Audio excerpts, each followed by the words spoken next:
To those who are seasoned veterans to my channel, understand that I like to use railroad terminology to make certain talking points when I'm producing these videos. The form of railroading that I'm referencing to is passenger railroading when I use this terminology. Why? Because it is my favorite form of railroading. As a matter of fact, when I used to upload videos back in the day on this channel, and I believe I've done that since mid-2015, I believe was the last video I produced on this channel. I would often or always feature passenger equipment, whether I be recording a passenger train passing by on a platform or actually recording a model railroad video, whether it be HO or O scale. Those videos are still posted on this channel and still publicly available, with the exception of links to my hobby channel, where I strictly post this content.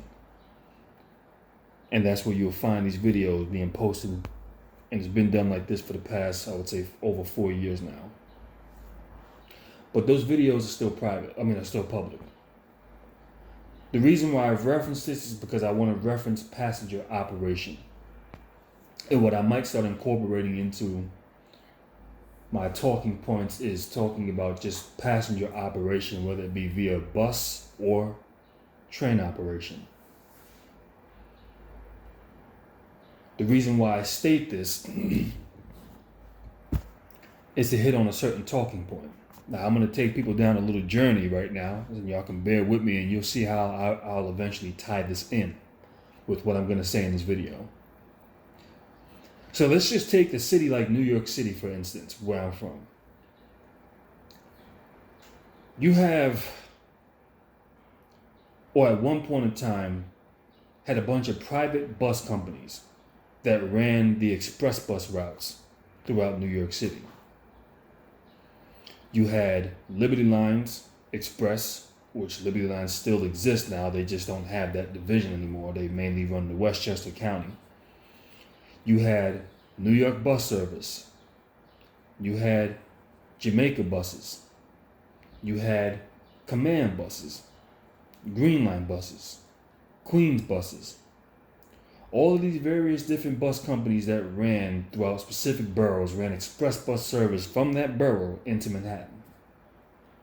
Okay. Now, in certain cases, depending on the type of bus company, they did have local service. Excuse me.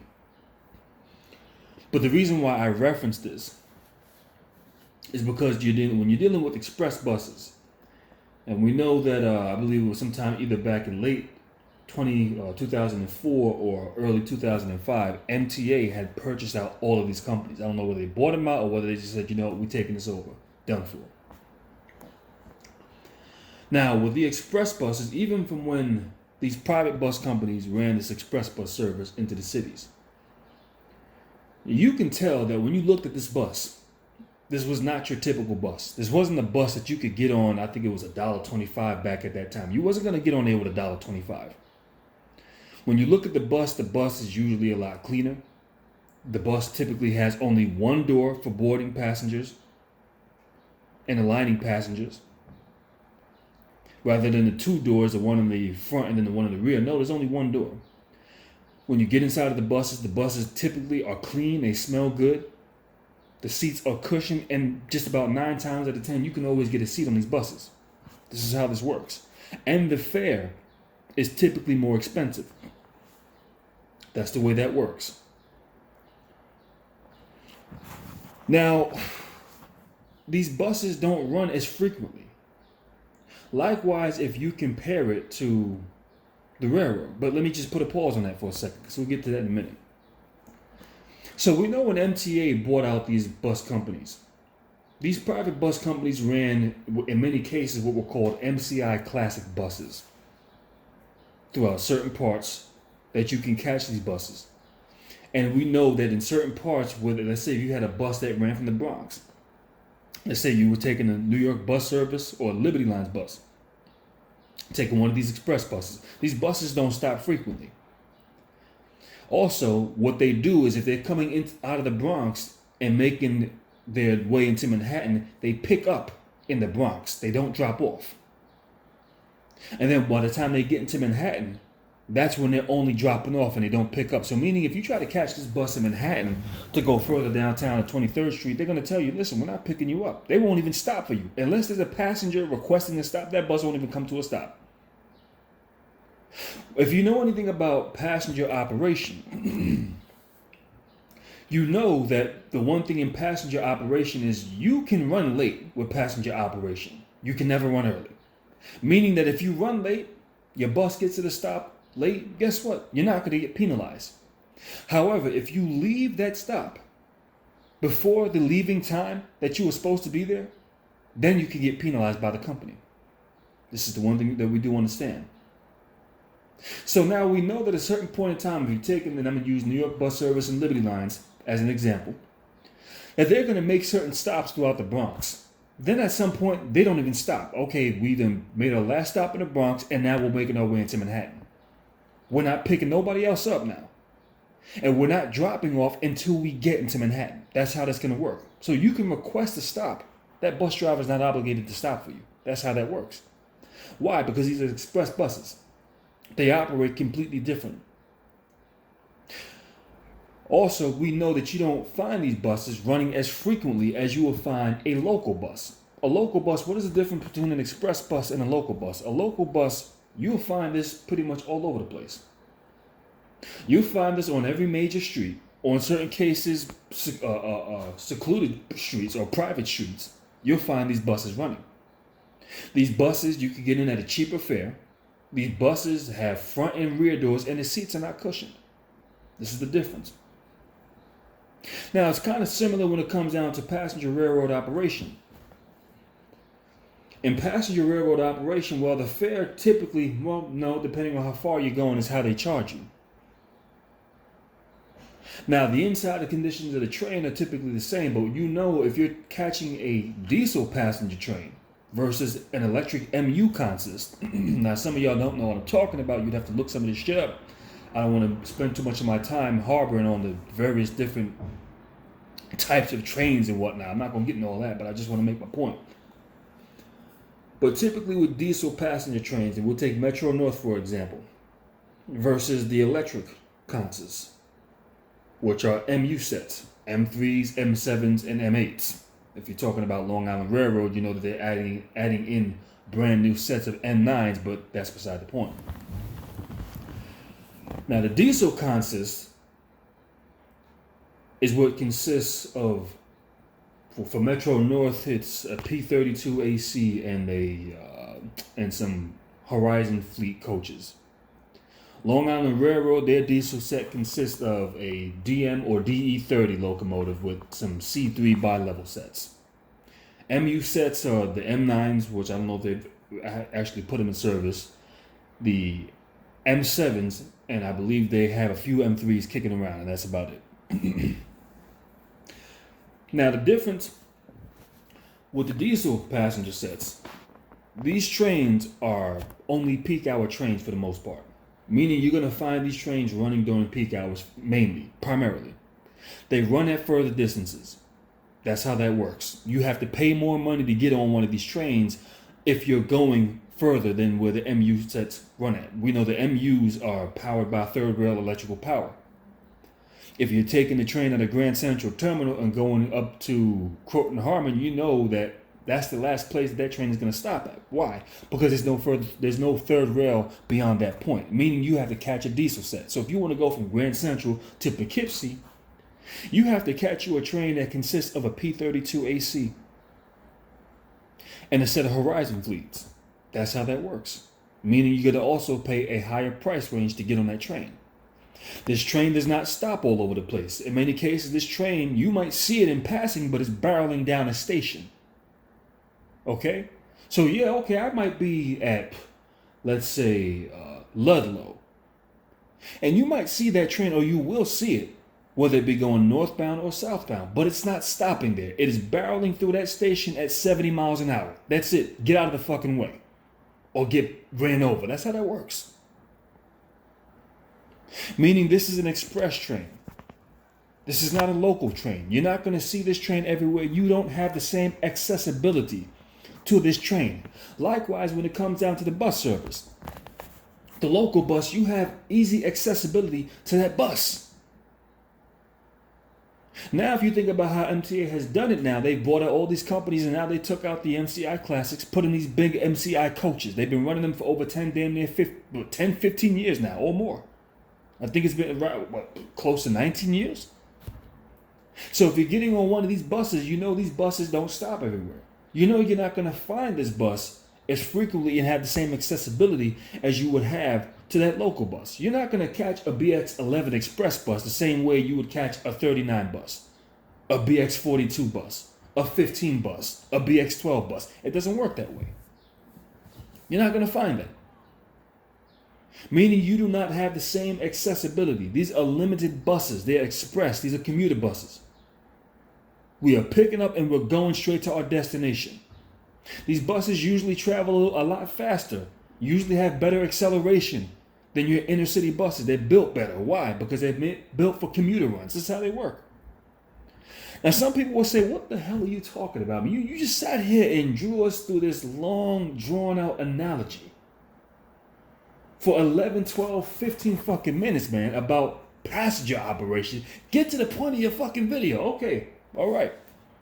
Here we go.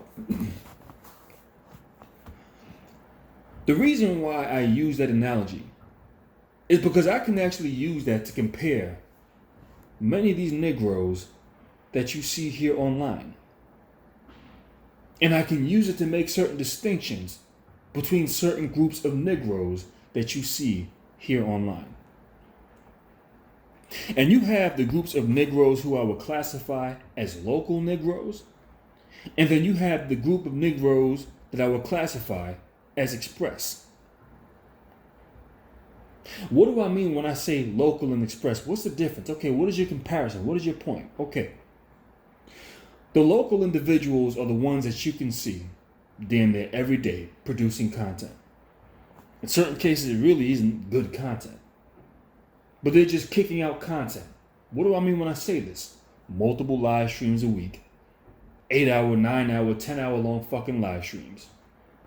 Going back and forth, arguing back and forth with each other. You're constantly getting notifications that these Negroes are posting live streams every single day. And after a while, it becomes just a bit redundant. Content is not really meaningful. Anybody is on these live streams going back and forth with them. Any and everybody can get in.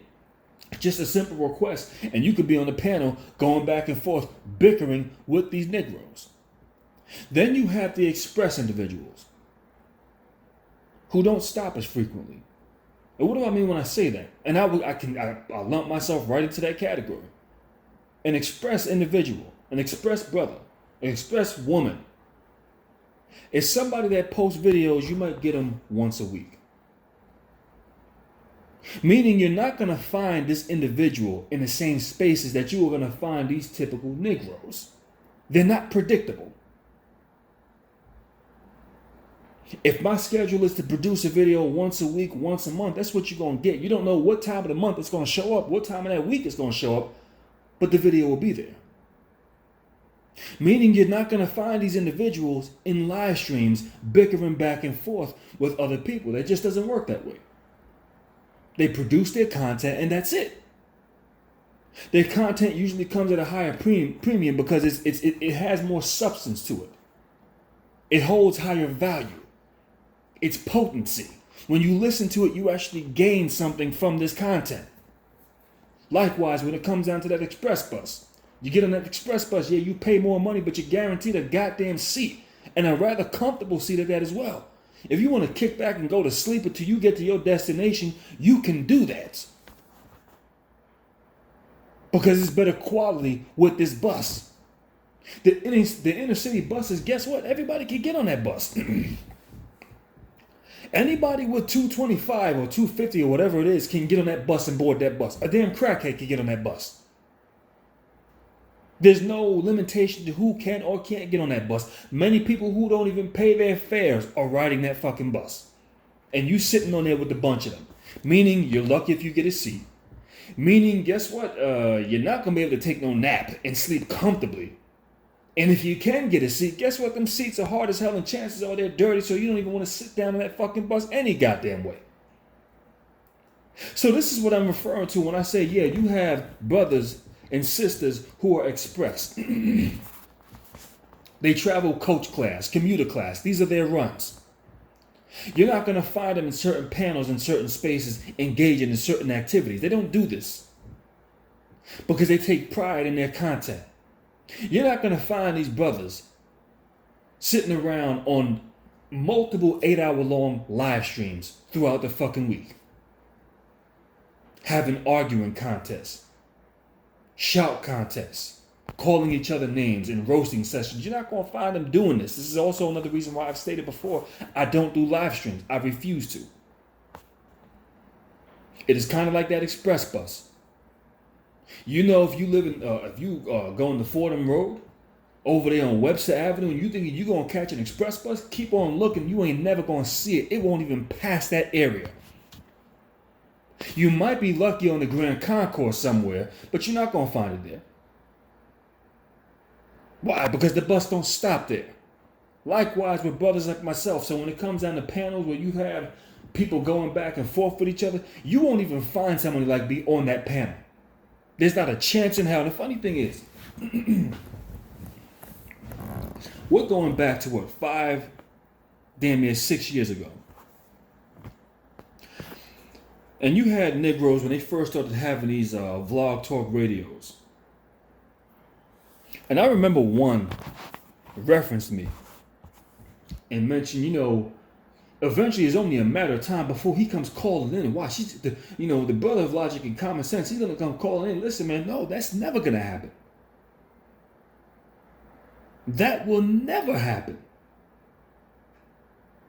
And likewise with the Express, guess what? At certain times of the night, if you didn't catch your bus, guess what? You're assed out. That bus is done. Finished. You better call you an Uber because you done. You fresh out of luck over here. So when I got the Negroes that say things of this nature and think for 1 second they're going to see an individual like myself show up onto one of their live streams, which is not consistent with the pattern. Live streams that host dysfunction, and it's not to say that I have not been on people's blog talk radios or popped into a live stream. But the live streams that I'm referencing, no, you have never seen me there. If the live stream has no content and is a bunch of goofy banter, back and forth, bickering and roasting sessions, guess what? You will not find me there. You will not find individuals with substance on these panels. They don't do this. We're not about to waste our time because we know what time it is. And this is likewise when it comes down to many of you Negroes are who I would classify as local. You could be found anywhere. Your content is predictable. You're going to get online and you're going to make videos and you're going to go back and forth at it with other men. You're going to go back and forth at it with other women. And what eventually ends up happening behind this is it takes away substance out of your content. This is what it does. Individuals who have a message that they want to drive home, guess what? You don't find them on other people's shit because they're too busy driving home their message. This is who I would classify as the Express. You don't see them as frequently. They don't produce videos multiple times a day. They're not sitting around having 8-hour-long live streams multiple times a week. That is some of the most insane shit I have ever seen in my life. And then when you look at these live streams and you look at these Negroes going at it with each other, it is like, what the fuck, man? Are you serious? Now, from what I believe is taking place, is that YouTube decided to cut out this live stream process. And I say, you know what? Maybe that's one of the best things that have actually happened for many of you. For many of you. Because a lot of y'all sit in these live streams. Let me just give you an example.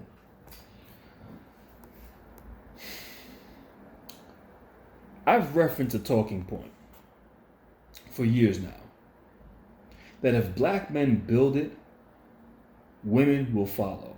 I've stated this. Now, I want to go ahead and specify what I mean when I say this and what I do not mean.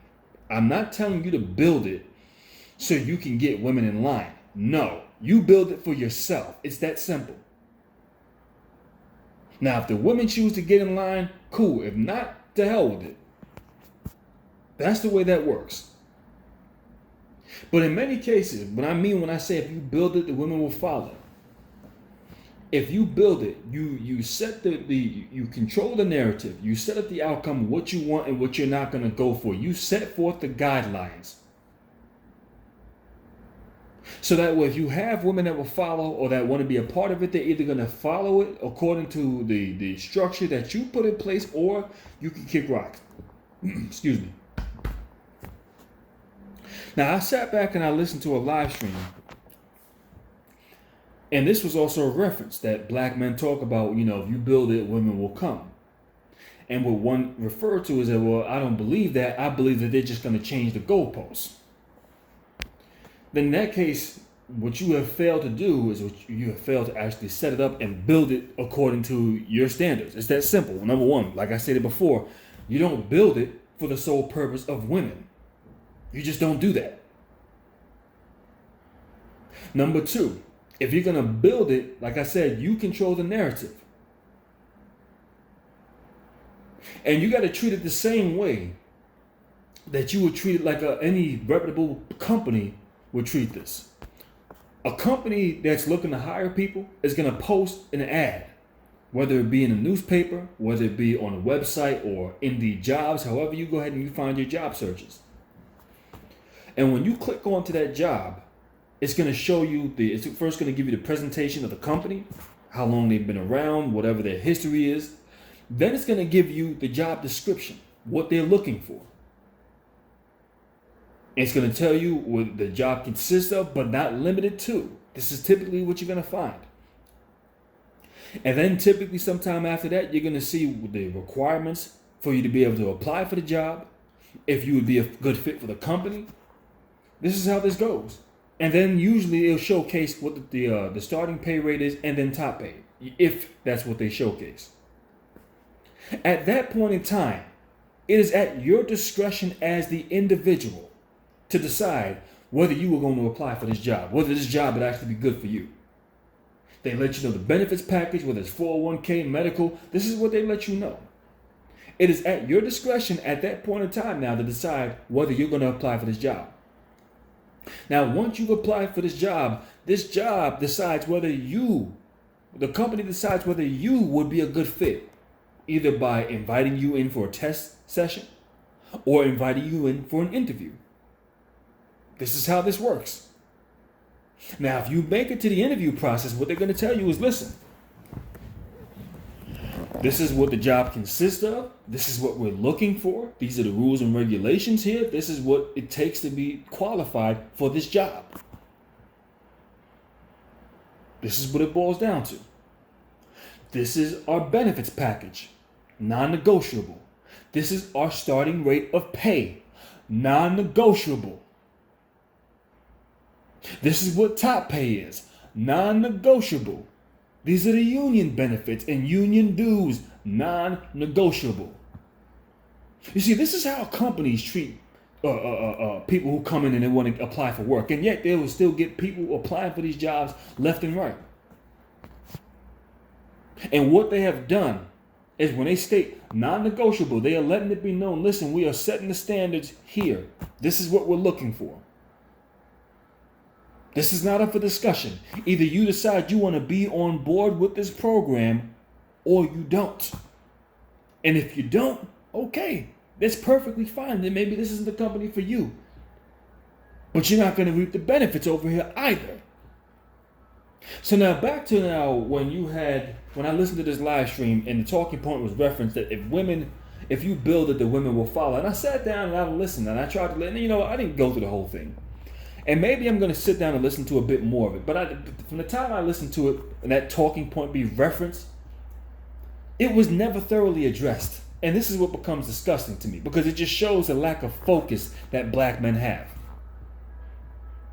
Because here you had women that get on the panel And the topic gets completely shifted around to dealing with older women and, oh, have you ever dealt with somebody in their 50s? Just a bunch of goddamn foolishness. Grown ass men sitting here having goofy conversations like this. And then we sit here and we wonder why we can't get ahead as black people.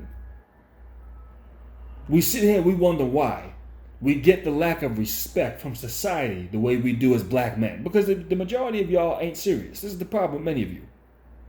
Y'all are sitting around going back and forth having silly conversations. And like I stated before, if you build it, women will follow. But that should not be the reason why you're building it. Likewise, if you decide to go to the gym, and I heard many brothers say this, well, the only reason why I go to the gym or the only reason why I work out is to look good for the ladies. And I say, listen, man, if that's your reason for going to the gym and working out, then stop working out. Stop. Don't do it no more. If you build it, women will follow. The only way they can change the goalposts is if you, as the man, are letting them get away with this. It is that simple. And the way you have to treat them is cut and simple. Listen, we established this, we build the castle, we have the kingdom. This is what we've established. Now, if you want to get a part of this, you can be a part of this. First, we got to call you in for an interview. We're going to let you know this is the benefits package that awaits you if you get on board with this program. Okay, this is what we're offering you. This is starting wages. These are top wages. This is how long it takes for you to pass probation. Non-negotiable. It is that simple. You don't allow her to get in there and start talking about, well, now if you want me, then you got to give me this. No, we don't. We don't. This is not negotiable. If you're happy with what we're offering, we showcase this on the presentation. You sought us out. We didn't sort you out. We didn't seek you out. You sought us out. You've seen the ad. You've seen it in the internet or via app on a cell phone, Android or Apple device, whatever you have. And you decided for whatever reason that you were intrigued enough to apply to get on board with this program. See, this is what I'm trying to explain to you, black men. This is how you have to start treating certain situations. If you build it, this is how you treat it. This is how you treat women that want to get on board. This is what we're offering. This is what we're going to go for. This is what we will not stand for. Some jobs require you to be freshly groomed, require you to come in suited and booted. Keep your uniform nice and clean. Keep it pressed. We don't want to see it wrinkled up and you coming in disheveled and whatnot. We don't want to see that. Because you are a representation of this company. It is that simple. This is non-negotiable. This is what it is. You knew this when you signed up for this position. If you don't want to come in and wear a uniform and you want to come and look at any old way you want to, this is not the job for you. But you understood this when you read the description of the job and what we're looking for. Likewise, once again, when it comes down to many men, and in this case, we're talking about if you build it, how women will follow. Once you build it, you don't allow them to come in there and start changing the narrative to fit their benefit. No, this is not what it is. If that's the case, then you got to build your own shit. And then you can run it over there and do what you want over there. You're not going to come over here and think that somehow you're going to run us in our own shit. No, we built this. You seen the description when you checked us out on the internet. You seen the description when you read about it and you decided you wanted to get on board with it and decided to inquire about this. Whether you contacted us via email or whether you were able to do it through the app and we sent our research department or human resources department to verify your documents and whether we think you would be a good fit for this company, for what we built here and what we're looking for. Furthermore, we understand, and I'm talking in job terminology now when it comes down to people looking to employ people, because this is how many cases y'all need to start looking at it as black men. And I keep on explaining to y'all, if you build it, they will follow. And I also explain to you that you have to check the resume. So, okay, now, sister, you come in here and you talk a good game. So far, we like what we see. Your resume looks good, but you could have doctored this up. We don't know. You could have doctored this up. And now let's just go ahead and use the pro-black movement for a second. Let's just say they've managed to build it. And they're looking for some sisters to get on board. Or they just simply put their advertisement out there. We're not going to come hunting you down. We're going to post our ad and we're going to let you come to us. This is how companies do it.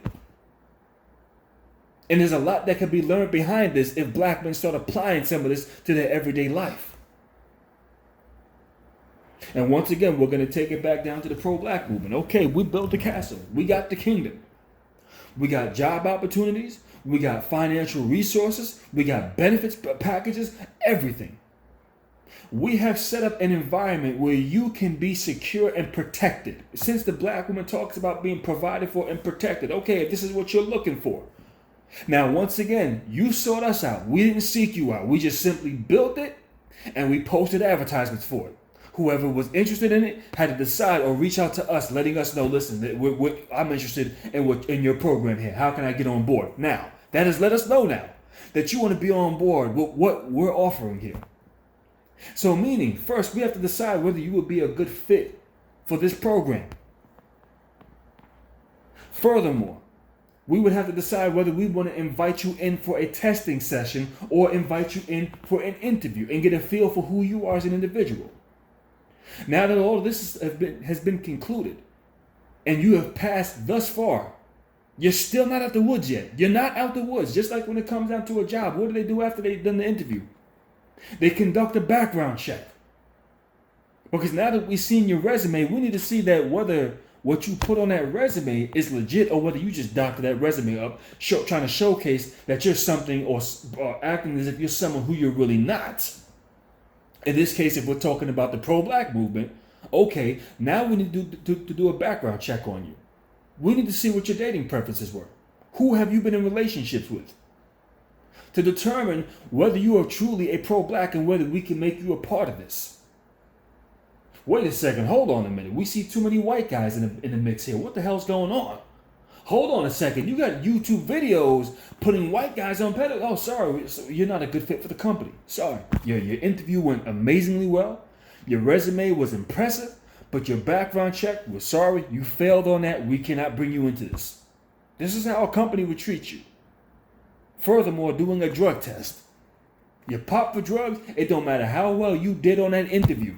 It don't matter how well you pass those tests. If any of these things come back as a negative, sorry, we cannot hire you. We will not tolerate this. This is how they work. They're not sitting around talking about, well, you people are just trying to move the goalposts. You won't find a company that's looking to employ people. Post an ad on the internet. And have people apply for that job.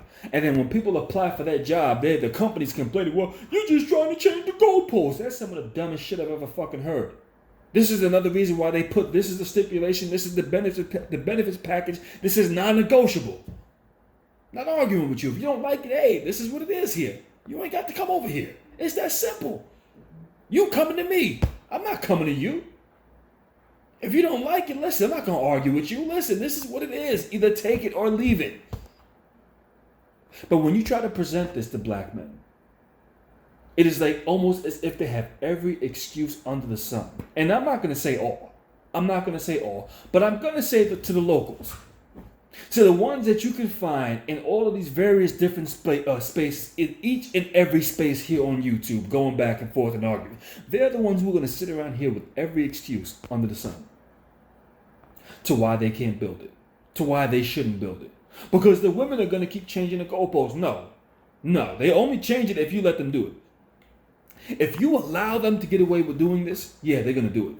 And that's just when it comes down to any goddamn body.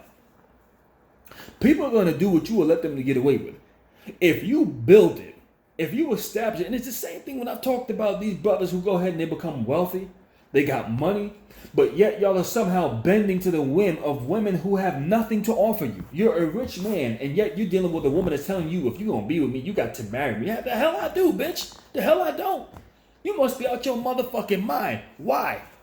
Because I built it. You have nothing. You're coming into something. With me being in your life, that is enhanced and a major upgrade. Y'all want to talk about leveling up? That's your level up right there. But with that level up, this is what's going to come with the benefits package. You're going to get to travel to, you're going to sleep on the finest of silk and fabrics. Only the finest of fabrics and sheets will touch your silky smooth skin. You were going to ride around in some of the most luxurious and finest automobiles known to mankind. You will be driven around and flown in first class flights and travel only through coach. This is how you're going to move. You're going to eat at 5-star restaurants, eating top quality meals. This is what you're going to have. This is the benefits package. You are going to have a spending allowance to be able to go on shopping sprees and enjoy the things that you like. You are never going to have to worry about getting up and punching somebody's time clock or getting up and worrying about working a 9 to 5 because you are provided for. You will live in the nicest of homes, enjoy the nicest of hotels, and travel to some of the most exotic parts of the world. This is the lifestyle that you are going to live. And I've given y'all a breakdown of this before. That if you are a man who comes across this wealth and you ain't come across nobody by the time you encounter that wealth, this is how you treat women. However, the one thing you are not going to encounter, you're not going to get married. That's not happening. I'm not putting no ring on your fucking finger. So if you're going to come to me talk about, well, you got to put a ring on it, bitch, get kick rocks. Get out of here. I don't bend to your whim. You have nothing to offer me other than a hole in between, a musty hole in between your fucking legs, and you think you're going to come over here and tell me what I need to bend to? No, kick rocks. And I guarantee you, the minute she goes back to that little shoebox apartment or some little hole-in-the-wall room that she was staying in versus how she was living in a lavish home, having catered meals served to her, chefs preparing food for her 3 or 4 times a damn day, guess how quickly she going to turn around and get her act right? Because once again, black men, if you build it, women will follow. But when you build it, you make sure you keep control over it. But when I sit back and I listen to this class, sit here and make that statement and try to reference that statement, trying to debunk that statement, and just how quickly how that topic was put on the table. This was the agenda. And yet nobody addressed that topic. And I believe I sat down and listened for like 20 fucking minutes. And I might have to go back and listen to it some more. And the Negroes are going back talking about dealing with older women. Oh, you dealt with something that old? I ain't dealing with nothing past 30. I ain't dealing with it. How could you touch something better? Just foolishness. Having back and forths over women in their sex lives. I mean, this is some of the most ridiculous shit I have ever fucking seen. And once again, when I'm referring to this class, I'm referring to the locals. The Express are not in this division. They are an entirely different class. Just like that Express bus. You look at the Express bus, typically it's a completely different bus from your local bus. Completely different set of features. You go inside, the interior is arranged completely different. The seats are comfortable. It is completely different. Just like with that express train, with that diesel passenger express train. A complete different set of equipment. So when you see this damn thing barreling down the goddamn track with that engine pulling, haul assing with that cut of 7 coaches behind it, you know that that's not the typical train that you have been seeing the whole damn time pulling in and out of them damn train stations. You're not going. That's just not what it is. This is a different train here. What type of train is that? Just like when you look at some of these coach buses. I remember one time I was downtown not too long ago. And the B line runs their 4C, which is also Liberty Lines. They run their 4C bus into the city at certain times. And they'll have the bus, in certain cases, just pulled over at a layover, waiting for their timetable to depart and make their way back to Westchester County. I knew the type of bus it was. But you had a group of brothers who were walking past like, what kind of bus is this? I've never seen this bus before. Wow, this is incredible. Couldn't believe it. Just like one time I seen one of those same coach buses in a part of Yonkers that it normally wouldn't be in. And people were looking at the bus and they were marveled by it. Cushioned seats? Wait a second, these buses here don't have cushioned seats. And it was a training bus. They couldn't believe it. Because at the end of the day, typically, like I stated before, you were going to notice that there are various distinctive differences with the express versus the local. Many of you here on YouTube are local. And it's not even because you produce content on a consistent basis. I wouldn't classify somebody as local behind that.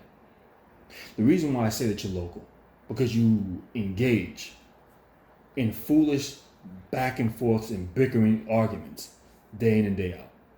That makes you local. You're local because anybody can easily access you, have availability to you. You're local because even when YouTube was doing this whole Google Hangouts and live streams, anybody could get on these live streams and go back and forth and complete. You can have a subject matter up for debate.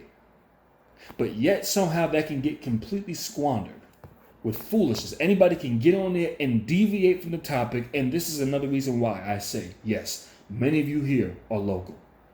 Those who are express, you're not going to get them to deviate from their subject matter. Those who are express are not wasting their time having back and forth debates over foolishness. They're not doing that. Those who are express are not sitting around here arguing with women. They're not doing that shit.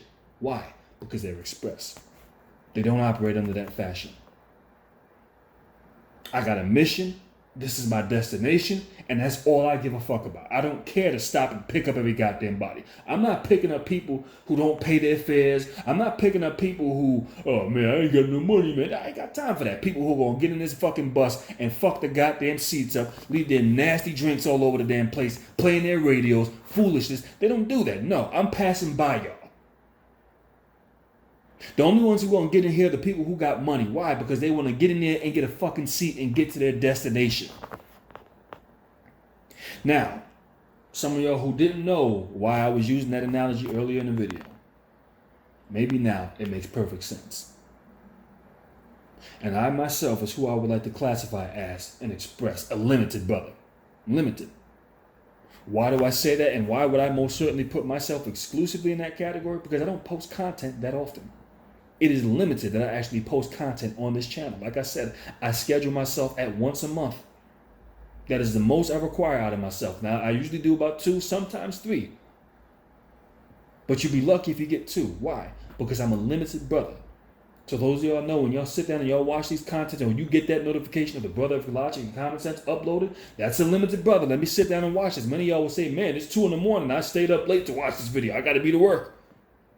But you know, this is limited. I don't post content that consistent. Because at the end of the damn day, when you have a legitimate message, when you want your message to resonate with certain people, when you want your message to be taken seriously, the last thing you are going to allow is for yourself to be aligned and tied in with goofy back and forths, getting on live streams and having silly arguments. You're just not going to do that. Because you have a legitimate purpose. And that's what your goal is. And with that being said, that's all I got to say in this video. And I'll catch you on the flip side.